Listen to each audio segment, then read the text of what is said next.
ഇവിടെ ചെന്നൈയിൽ നല്ല ചൂടുള്ള വേനൽക്കാലമാണ്, അതിലും ചൂടാണ് കാലാവസ്ഥ. നിങ്ങൾ നിങ്ങളുടെ സമ്മതിദാനാവകാശം വിനിയോഗിച്ചതേയുള്ളൂ. അത് വളരെ നല്ലതായിരുന്നു. ഈ പ്രായത്തിൽ ഞങ്ങൾക്ക് സമ്മതിദാനാവകാശം വിനിയോഗിക്കാൻ കഴിഞ്ഞു. പിന്നെ ഈ തെരഞ്ഞെടുപ്പ് നിങ്ങൾ പങ്കെടുത്ത മറ്റു തെരഞ്ഞെടുപ്പുകളിൽ നിന്ന് വ്യത്യസ്തമാണോ അതോ സമാനമാണോ? ഇത് ഏകദേശം സമാനമാണ്.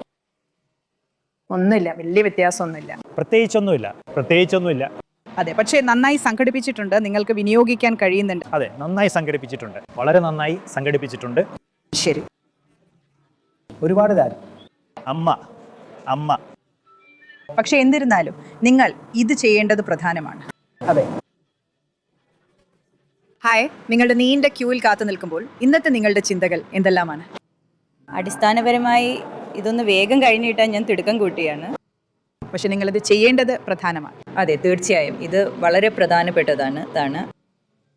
സംഭവിച്ചുകൊണ്ടിരിക്കുന്നതെല്ലാം നിങ്ങൾ കാണുന്നുണ്ടായിരുന്നു. ഒരു ചെറിയ സംയമനത്തോടെ. അതെ സർ, വോട്ടർമാർക്കിടയിൽ വോട്ട് ചെയ്യാനുള്ള ആവേശം കൂടുതലാണോ? അതെ തീർച്ചയായും അവർ ചെയ്യണം. എല്ലാവരും ചെയ്യണം. അപ്പൊ 2-3 മണിക്കൂർ എടുത്താലും. അതെ. മാഡം, നിങ്ങൾക്കോ? അതെ, ഞങ്ങൾ വോട്ട് ചെയ്യാൻ ആവേശത്തിലാണ്.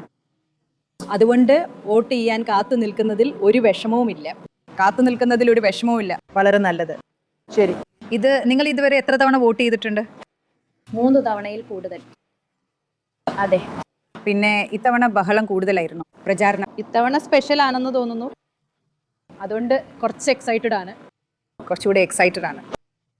അതെ.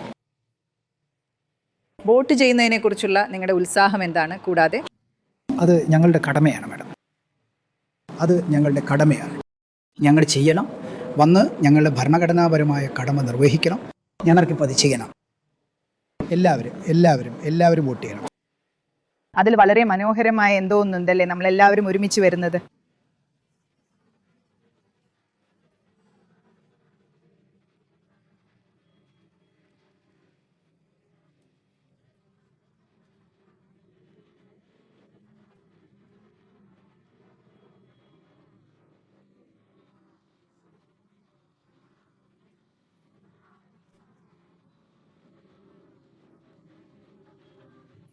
അത് ശരിയാണ്.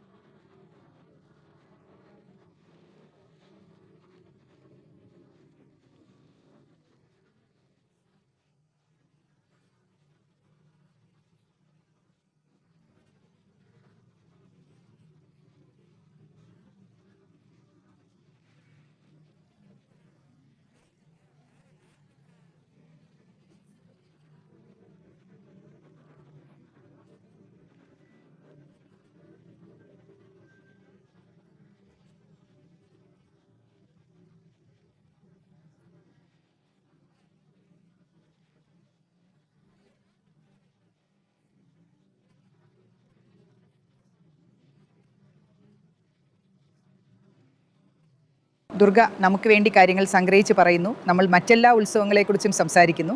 പക്ഷേ ഇത് ജനാധിപത്യത്തിൻ്റെ ഒരു ഉത്സവമാണ്. അതിൽ നാം എല്ലാവരും പങ്കെടുക്കേണ്ടതുണ്ട്. എല്ലാവരും വന്ന് വോട്ട് ചെയ്യണം എന്ന അഭ്യർത്ഥന മുന്നോട്ട് വയ്ക്കുകയാണ്. ചെന്നൈയിൽ നിന്ന് ക്യാമറ പേഴ്സൺ പോൾരാജിൻ്റെ ഒപ്പം ഡീകോഡറിനായി ഉമാ സുധീർ.